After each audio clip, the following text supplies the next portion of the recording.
उदित चंद्र जी। राधे राधे महाराज जी, आपके चरणों में मेरा कोटि कोटि प्रणाम। महाराज जी, मैं साइंस का विद्यार्थी हूँ।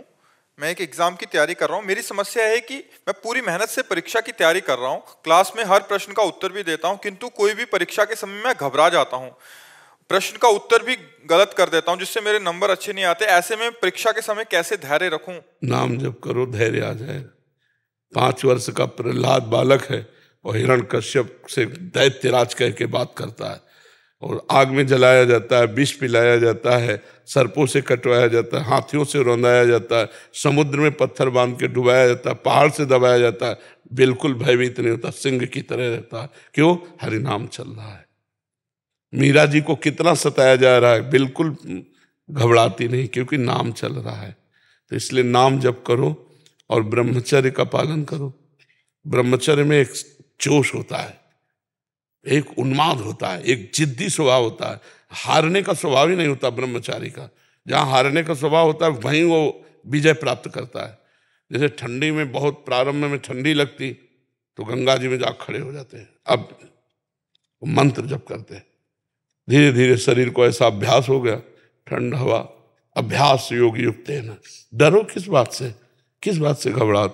जब हमारी वीर शक्ति क्षीण हो जाती है, स्मृति कमजोर होने लगती, तो घबराहट पैदा होने लगती। हमें अपने ऊपर विश्वास नहीं होता, तभी तो घबराहट पैदा होती।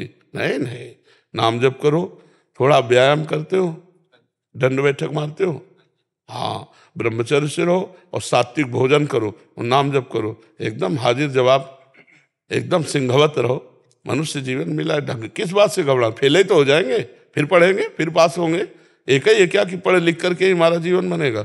एवं व्यापार करेंगे, किसानी करेंगे, लेबरी करेंगे, घबराना क्या है? बिल्कुल मस्त रहना चाहिए, घबराना नहीं। बहुत याद करो, घबरा गए तो भूल गए। महाराज जी, बहुतों का प्रश्न है। हाँ, काफी जो बच्चे होते हैं पढ़ते हैं, वो मेन इंटरव्यू में या मेन परीक्षा में। हाँ, घबराने की क्या जरूरत है? पढ़े जो हमने पढ़ा लिखा है, अगर हम घबरा जाएंगे तो पढ़ा लिखा जो भी है वो भी भूल जाएंगे। इसलिए घबराने और इससे रोकने के लिए नाम जप की जरूरत है, ब्रह्मचर्य की जरूरत है, सात्विक आहार की जरूरत है, और अपने को स्वभाव को बदलने की जरूरत है।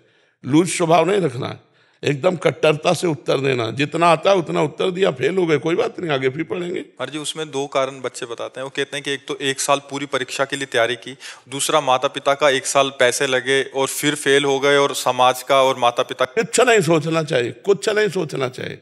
समाज क्या समझे? प्रेशर तो दिमाग में हमारे पड़ रहा है, समाज से क्या मतलब? पहले फ्री हो जाओ, एकदम मस्त, फेल होंगे या पास मुझे कोई चिंता नहीं। पहले ऐसे फ्री हो और फिर जा करके करो तो पास हो जाओगे। पहले कहीं फेल ना हो जाऊं, फेल ना हो जाओ, फेल कैसे हो जाएंगे?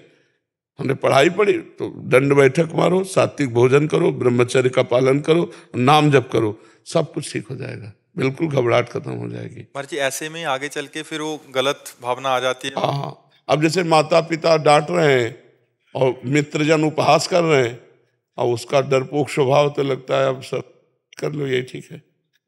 बच्चे इसी में पहुंच जाते हैं फिर कि अब यार कैसे दोस्तों के बीच में मुंह दिखाएं, वो कह रहे हैं कि लो हम पास हो गए, तुम फेल हो गए। माता पिता घर जाओ, देखो ना वो पास हो गया, इतना रुपया लगाया, और वो बेचारा डिप्रेशन में बच्चा चला जाएगा, या तो फिर की सोच लेगा। ऐसे नहीं करना चाहिए यार। मनुष्य जीवन मिला है, बड़ा मस्त जीवन रखना चाहिए, इसमें नहीं कमजोरी नहीं लानी। हम कहते प्रमाद नहीं, प्रमाद और मस्ती में अंतर है। प्रमाद नहीं, अपनी पढ़ाई में पूरा मन लगा करके पढ़ो, और उत्तर देने को हो तो सिंहवत उत्तर देना चाहिए। सिंहवत तभी दे सकते हो जब ब्रह्मचर्य हो और तुम्हें विश्वास है कि मुझे ये चैप्टर बिल्कुल रमा हुआ है। कभी कभी दीवार से उत्तर देना चाहिए, अपने आप से प्रश्न करे कि मानो ये प्रश्न होगा तो उसका उत्तर खुद देना चाहिए। दीवार को मान ले टीचर और उसका उत्तर दे, अभ्यास पुष्ट कर रखे ना। एक आर्मी में जाने वाला आदमी इतने किलोमीटर दौड़ना, इतनी छलांग मारना, इतना करना करता है ना रोज, तो हम अपने स्कूल के विषय को जानते हैं कि इसी विषय पर प्रश्न होगा। ऐसा तो है नहीं कि प्रश्न आप जिस क्लास में पढ़ रहे हैं उससे आगे वाले क्लास का आवे, उसी क्लास का आएगा, उसी जो अध्ययन कराया गया है उसी में आएगा। तो हम तैयार रखें, इतना मोटा ग्रंथ हो तो भी हम तैयार रखेंगे। हम अपने दिमाग को दबाते चले जा रहे हैं, उसको गंदा करते चले जा रहे हैं। अगर हम अपने दिमाग का प्रयोग करें तो एक बार पढ़ लें पूरा, हमें एक बार कोई बात सही ढंग से बता दो और हम उसको बिल्कुल ऐसे सुन लें, ऐसे फिर आप 50 वर्ष बाद पूछ लेना, वो बिल्कुल रिकॉर्ड मिलेगी। बहुत बड़ा पावर है, पर वो हमारा पावर छीन हो जाता है जब हम गंदे आचरण करने लगते हैं, गंदा भोजन करने लगते हैं, गंदे व्यवहार में चले जाते हैं, तो हमारी स्मृति छीन हो जाती है। स्मृति जागृत हो जाए तो कई जन्मों की स्मृति जागृत हो जाती है। आप डरो मत, बलवान बनो, ठीक है। अरे जी, इसमें आपने एक कारण बताया, मूल कारण ब्रह्मचर्य। हाँ जी, सबसे बड़ा तो यही लग रहा है अभी कि 100 में से 95 तो इसी में। ब्रह्मचर्य जो होता है एकदम उफान मारता है, जैसे सांप को छेड़ दो फुसकार करे, ऐसे होता है ब्रह्मचारी।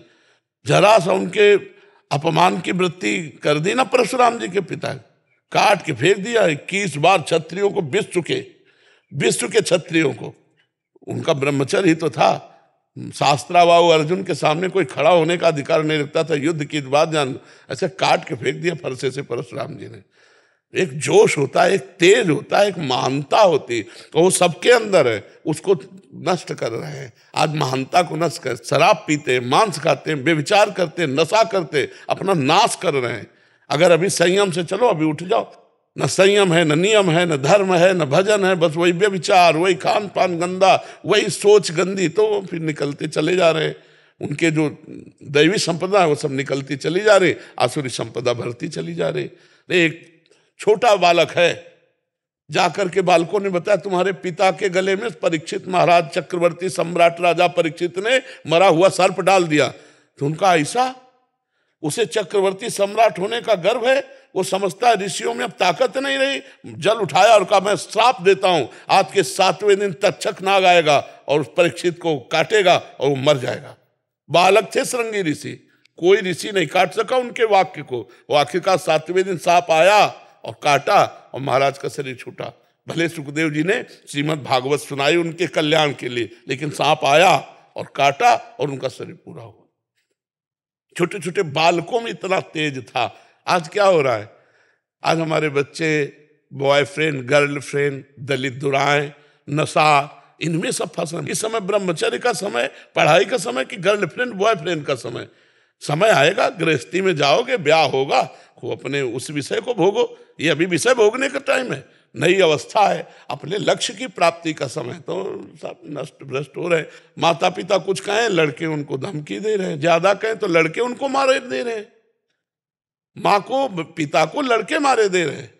आज शासन खत्म हो रहा है, इसीलिए सब न अपने ऊपर शासन है, न माता पिता का शासन मान रहे हैं, न शास्त्रों का शासन मान रहे हैं, तो मनमानी आचरण करके भ्रष्ट होते चले। वो धमकी दे रहे हैं माता पिता को, बेचारे प्यार में चुपचाप दबे रहे हैं, और इतने दबे हैं, कोई डंडा मार रहा है, कोई घर के बाहर निकाल रहा है।